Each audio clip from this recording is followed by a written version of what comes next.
entrando por essa parte da exposição pessoal, o que você teria para dizer sobre o cyberbullying? No caso do cyberbullying, o que acaba acontecendo é o seguinte: você tem o agredido, você tem o agressor e você tem o anonimato ali, né, ou pelo menos o suposto anonimato, que de certa forma dá ao agressor uma capa, né, como se ele pudesse se esconder então atrás da internet para poder agredir o outro. A gente volta à coisa dos valores e da inocência. Mesmo que seja anônimo, não é legal xingar os outros.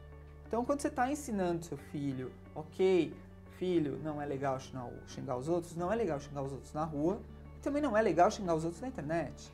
O valor que está embutido aqui fora, nas suas relações presenciais, seria o mesmo valor e a mesma índole que você deveria levar para dentro do virtual e para dentro dos seus comportamentos virtuais. Os adolescentes, por si só, têm esta característica da perversidade, de querer ganhar em cima do outro. Eles estão testando comportamentos. E nesses testes, eles vão tendo comportamentos bons e tendo comportamentos ruins. E aí, o que acaba acontecendo é isso. Então, você tem ali então, uma reunião de pessoas que acabam entrando em alguma rede social para xingar o outro, sem muita consciência do mal que eles estão fazendo. Assim como no bullying, quando isso acontece com frequência, o que acaba acontecendo é que o agredido realmente acredita que tem aquelas características. Então, ele acredita que ele é merecedor daquele xingamento. E como isso é feito via virtual, isso acompanha todas as relações do agredido. Ou seja, a ênfase e a brincadeira acaba tomando um cunho e acaba podendo acontecer como uma coisa realmente ruim para o outro, como uma coisa que pode realmente carregar ou, de certa forma, permear o que aquela pessoa acha dela para o resto da vida. Acho que da maioria das pessoas, se você perguntar, lembram do apelidinho que tinham na adolescência. E lembram de quanto foi difícil se livrar daquilo. Às vezes a pessoa cresce, já não tem mais aquela característica, se era gordinho, emagreceu, se era espinhudo, secou, ou se era mais tímido, virou extrovertido, mas ainda se remete à mesma sensação quando é apresentada a uma situação ou que tem que se expor, ou que tem que estar mais para fora, ainda se remete àquele apelido, ou àquela insegurança que ficou ali contida.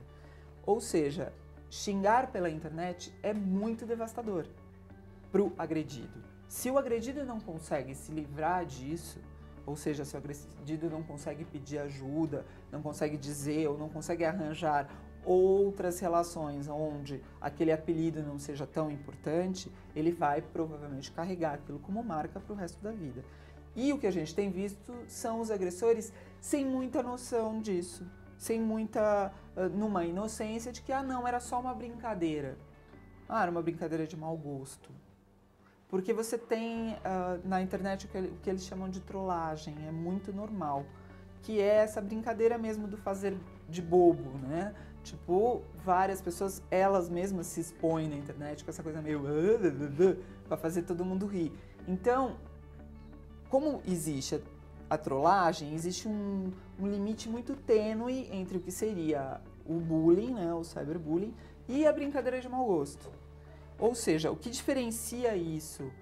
O agredido pede para você parar e você não para. Aí você está passando por uma coisa que é psicologicamente remetida a uma coisa de poder. Ou seja, você começa a ter ganhos seus pessoais em maltratar os outros, psicologicamente falando. Psicologicamente falando, você começa a ter prazer em maltratar os outros. Ou seja, socialmente isso não vai ser bem aceito. É um dos comportamentos que, treinados na internet, se você trouxer para a sua vida presencial, a probabilidade de você se dar mal no futuro não muito amplo é real. Por quê? Porque o agredido, por mais que o agressor, o agredido, de certa forma, ele ainda tem uma chance ou uma saúde psicológica para resgatar. Se o agressor começa a formar a sua personalidade em cima de poder porque maltrata ou machuca os outros, a probabilidade desse comportamento ser trazido para a vida presencial, e na vida presencial ele se dá mal, é muito grande. O que a gente tem hoje é problemas muito maiores com os agressores do que com os agredidos. Os agredidos, psicologicamente falando, ainda são mais fáceis de serem resgatados do que os agressores. Os agressores, quando seguem nesta política de agressão, eles chegam na idade adulta muito mais revoltados e muito mais bravos com o meio do que os agredidos.